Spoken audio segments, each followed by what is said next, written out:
गोविंद बोलो हरि गोपाल बोलो, राधा रमण हरि गोविंद बोलो। गोविंद बोलो हरि गोपाल बोलो, राधा रमण हरि गोविंद बोलो। गोविंद बोलो गोपाल बोलो, राधा रमण हरि गोविंद बोलो। गोविंद बोलो हरि गोपाल बोलो, राधा रमण हरि गोविंद बोलो। गोविंद बोलो गोपाल बोलो, सारे ये बोलो, मिलके ये बोलो, अरे सारे ये बोलो। श्रीमद् भागवत जी के सप्तम स्कंद का पहला अध्याय, नारद युधिष्ठिर संवाद और जय विजय की कथा। राजा परीक्षित ने पूछा, भगवान तो स्वभाव से ही भेदभाव से रहित हैं, सम हैं, समस्त प्राणियों के प्रिय और सुहृद हैं। फिर उन्होंने जैसे कोई साधारण मनुष्य भेदभाव से अपने मित्र का पक्ष ले और शत्रुओं का अनिष्ट करे, उसी प्रकार इंद्र के लिए दैत्यों का वध क्यों किया? वे स्वयं परिपूर्ण कल्याण स्वरूप हैं, इसलिए उन्हें देवताओं से कुछ लेना देना नहीं है, तथा निर्गुण होने के कारण दैत्यों से कुछ वैर विरोध और उद्वेग भी नहीं है। भगवत प्रेम के सौभाग्य से संपन्न महात्मन हमारे चित्त में भगवान के समत्व आदि गुणों के संबंध में बड़ा भारी संदेह हो रहा है। आप कृपा करके उसे मिटाइए। श्री सुखदेव जी ने कहा, महाराज, भगवान के अद्भुत चरित्र के संबंध में तुमने बड़ा ही सुंदर प्रश्न किया है, क्योंकि ऐसे प्रसंग प्रहलाद आदि भक्तों की महिमा से परिपूर्ण होते हैं, जिसके श्रवण से भगवान की भक्ति बढ़ती है। इस परम पुण्यमय प्रसंग को नारद आदि महात्मा गण बड़े प्रेम से गाते रहते हैं। अब मैं अपने पिता श्री कृष्ण द्वैपायन मुनि को नमस्कार करके भगवान की लीला कथा का वर्णन करता हूँ। वास्तव में भगवान निर्गुण, अजन्मा, अव्यक्त और प्रकृति से परे हैं। ऐसा होने पर भी अपनी माया के गुणों को स्वीकार करके वे बाध्य बाधक भाव को, अर्थात मरने और मारने वाले दोनों के परस्पर विरोधी रूपों को ग्रहण करते हैं। सत्वगुण, रजोगुण और तमोगुण ये प्रकृति के गुण हैं, परमात्मा के नहीं। परीक्षित, इन तीनों गुणों की भी एक साथ ही घटती बढ़ती नहीं होती। भगवान समय समय के अनुसार गुणों को स्वीकार करते हैं। सत्वगुण की वृद्धि के समय देवता और ऋषियों का, रजोगुण की वृद्धि के समय दैत्यों का और तमोगुण की वृद्धि के समय वे यक्ष एवं राक्षसों को अपनाते और उनका अभ्युदय करते हैं। जैसे व्यापक अग्नि, काष्ठ आदि भिन्न भिन्न आश्रयों में रहने पर भी उनसे अलग नहीं जान पड़ती, परंतु मंथन करने पर वे प्रकट हो जाती है, वैसे ही परमात्मा सभी शरीरों में रहते हैं, अलग नहीं जान पड़ते, परंतु विचारशील पुरुष हृदय मंथन करके उनके अतिरिक्त सभी वस्तुओं का बाध करके अंततः अपने हृदय में ही अंतर्यामी रूप से उन्हें प्राप्त कर लेते हैं। जब परमेश्वर अपने लिए शरीरों का निर्माण करना चाहते हैं, तब अपनी माया से रजोगुण की अलग सृष्टि करते हैं। जब वे विचित्र योनियों में रमण करना चाहते हैं, तब सत्वगुण की सृष्टि करते हैं, और जब वे शयन करना चाहते हैं, तब तमोगुण को बढ़ा देते हैं। परीक्षित, भगवान सत्य संकल्प हैं। वे ही जगत की उत्पत्ति के निमित्त भूत और प्रकृति और पुरुष के सहकारी एवं आश्रय काल की सृष्टि करते हैं, इसलिए वे काल के अधीन नहीं, काल ही उनके अधीन है। राजन, ये काल स्वरूप ईश्वर जब सत्व गुण की वृद्धि करते हैं, तब सत्वमय देवताओं का बल बढ़ा देते हैं, और तभी वे परम यशस्वी देव प्रिय परमात्मा देव विरोधी रजोगुणी एवं तमोगुणी दैत्यों का संहार करते हैं। वस्तुतः वे सम ही हैं। राजन, इसी विषय में देवर्षि नारद ने बड़े प्रेम से एक इतिहास कहा था। यह उस समय की बात है जब राजसूय यज्ञ में तुम्हारे दादा युधिष्ठिर ने उनसे इस संबंध में एक प्रश्न किया था। उस महान राजसूय यज्ञ में राजा युधिष्ठिर ने अपनी आंखों के सामने बड़ी आश्चर्यजनक घटना देखी कि चेदीराज शिशुपाल सबके देखते देखते भगवान श्री कृष्ण में समा गया। वहीं देवर्षि नारद भी बैठे हुए थे। इस घटना से आश्चर्यचकित होकर राजा युधिष्ठिर ने बड़े बड़े मुनियों से भरी हुई सभा में उस यज्ञ मंडप में ही देवर्षि नारद से यह प्रश्न किया। युधिष्ठिर ने पूछा, अहो, यह तो बड़ी विचित्र बात है। परम तत्व भगवान श्री कृष्ण में समा जाना तो बड़े बड़े अनन्य भक्तों के लिए भी दुर्लभ है। फिर भगवान से द्वेष करने वाले शिशुपाल को यह गति कैसे मिली? नारद जी, इसका रहस्य हम सभी जानना चाहते हैं। पूर्व काल में भगवान की निंदा करने के कारण ऋषियों ने राजा वेन को नरक में डाल दिया था।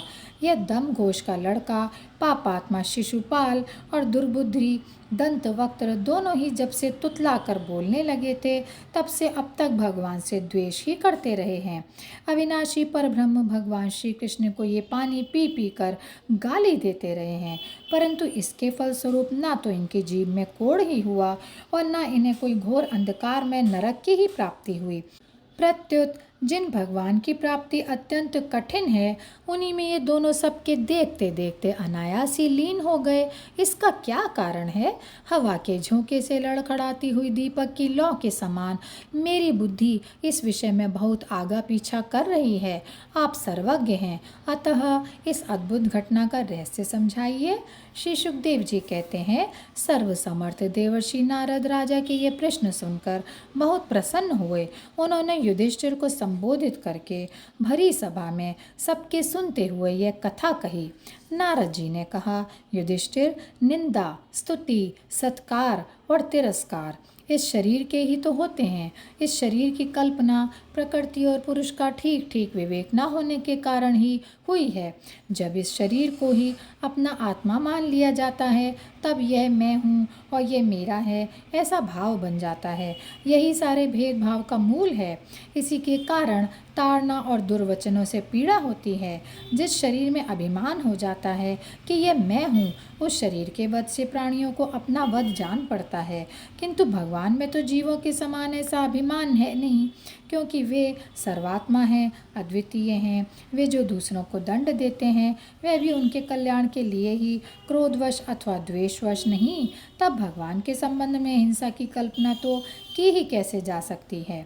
इसलिए चाहे सदृढ़ वैर भाव से या वैरहीन भक्ति भाव से, भय से, स्नेह से अथवा कामना से, कैसे भी हो, भगवान में अपना मन पूर्ण रूप से लगा देना चाहिए।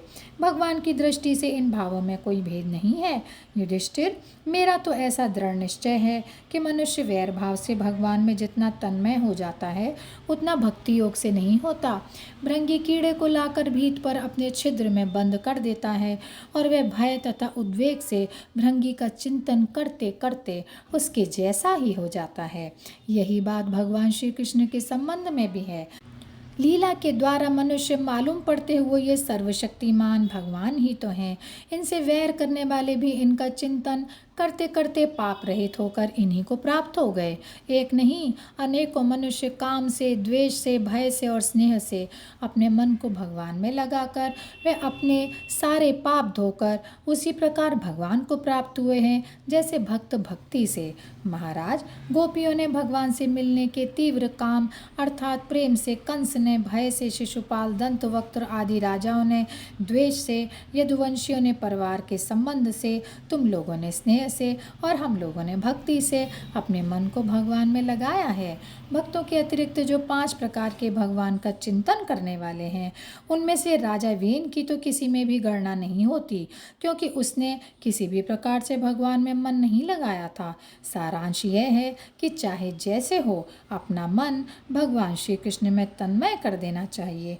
महाराज, फिर तुम्हारे मौसेरे भाई शिशुपाल और दंतवक्त्र दोनों ही विष्णु भगवान के मुख्य पार्षद थे। ब्राह्मणों के शाप से इन दोनों को अपने पद से च्युत होना पड़ा था। राजा युधिष्ठिर ने पूछा, नारद जी, भगवान के पार्षदों को भी प्रभावित करने वाला यह शाप किसने दिया था तथा वह कैसा था? भगवान के अनन्य प्रेमी फिर जन्म मृत्युमय संसार में आए, यह बात तो कुछ अविश्वसनीय सी मालूम पड़ती है। वैकुंठ के रहने वाले लोग प्राकृत शरीर, इंद्रिय और प्राणों से रहित होते हैं। उनका प्राकृत शरीर से संबंध किस प्रकार हुआ, यह बात आप मुझे अवश्य सुनाइए। नारद जी ने कहा, एक दिन ब्रह्मा के मानस पुत्र सनकादि ऋषि तीनों लोकों में स्वच्छंद विचरण करते हुए वैकुंठ में जा पहुँचे। यूँ तो वे सबसे प्राचीन हैं, परंतु जान पड़ते हैं ऐसे मानो 5-6 बरस के बच्चे हों, वस्त्र भी नहीं पहनते। उन्हें साधारण बालक समझकर द्वारपालों ने उनको भीतर जाने से रोक दिया। इस पर वे क्रोधित से हो गए और उन्होंने द्वारपालों को ये शाप दे दिया कि मूर्खों, भगवान विष्णु के चरण तो रजोगुण और तमोगुण से रहित हैं, तुम दोनों इनके समीप निवास करने योग्य ही नहीं हो, इसलिए शीघ्र ही तुम यहाँ से पापमयी असुर योनि में जाओ। उनके इस प्रकार शाप देते ही जब वे वैकुंठ से नीचे गिरने लगे, तब उन कृपालु महात्माओं ने कहा, अच्छा 3 जन्मों में इस शाप को भोग कर तुम लोग फिर इसी वैकुंठ में आ जाना। युधिष्ठिर वे ही दोनों दिति के पुत्र हुए। उनमें बड़े का नाम हिरण्यकशिपु था और उससे छोटे का हिरण्याक्ष। दैत्य और दानवों के समाज में यही दोनों सर्वश्रेष्ठ थे। विष्णु भगवान ने नृसिंह का रूप धारण करके हिरण्यकशिपु को और पृथ्वी का उद्धार करने के समय वराह अवतार ग्रहण करके हिरण्याक्ष को मारा। हिरण्यकशिपु ने अपने पुत्र प्रहलाद को भगवत प्रेमी होने के कारण मार डालना चाहा और इसके लिए उन्हें बहुत सी यातनाएं दी, परंतु प्रहलाद सर्वात्मा भगवान के परम प्रिय हो चुके थे, समदर्शी हो चुके थे। उनके हृदय में अटल शांति थी। भगवान के प्रभाव से वे सुरक्षित थे, इसीलिए तरह तरह से चेष्टा करने पर भी हिरण्यकशिपु उनको मार डालने में समर्थ ना हुआ। युधिष्ठिर वे ही दोनों विश्रवा मुनि के द्वारा केशिनी कैकसी के गर्भ से राक्षसों के रूप में पैदा हुए। उनका नाम था रावण और कुंभकर्ण। उनके उत्पातों से सब लोगों में आग सी लग गई थी। उस समय भी भगवान ने उन्हें शाप से छुड़ाने के लिए राम रूप से उनका वध किया। युधिष्ठिर मार्कंडेय मुनि के मुख से तुम भगवान श्री राम का चरित्र सुनोगे। वे ही दोनों जय विजय इस जन्म में तुम्हारी मौसी के लड़के शिशुपाल और दंतवक्त्र के रूप में क्षत्रिय कुल में उत्पन्न हुए थे। भगवान श्री कृष्ण के चक्र का स्पर्श प्राप्त हो जाने से उनके सारे पाप नष्ट हो गए और वे सनकादि के शाप से मुक्त भी हो गए। वैर भाव के कारण निरंतर ही वे भगवान श्री कृष्ण का चिंतन किया करते थे। उसी तीव्र तन्मयता के फलस्वरूप वे भगवान को प्राप्त हो गए और पुनः उनके पार्षद होकर उन्हीं के समीप चले गए। युधिष्ठिर जी ने पूछा, भगवान हिरण्यकशिपु ने अपने स्नेहभाजन पुत्र प्रहलाद से इतना द्वेष क्यों किया? फिर प्रहलाद तो महात्मा थे, साथ ही यह भी बतलाइए कि किस साधन से प्रहलाद भगवानमय हो गए। और यहीं पर यह अध्याय समाप्त होता है। जय श्री कृष्णा, जय श्री कृष्णा, जय श्री कृष्णा। गोविंद बोलो हरि गोपाल बोलो, राधा रमण हरि गोविंद बोलो।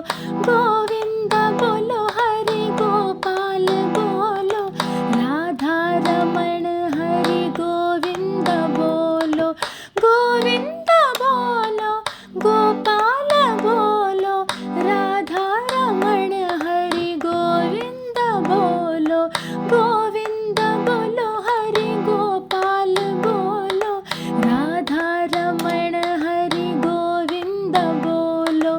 गोविंद बोलो गोपाल बोलो।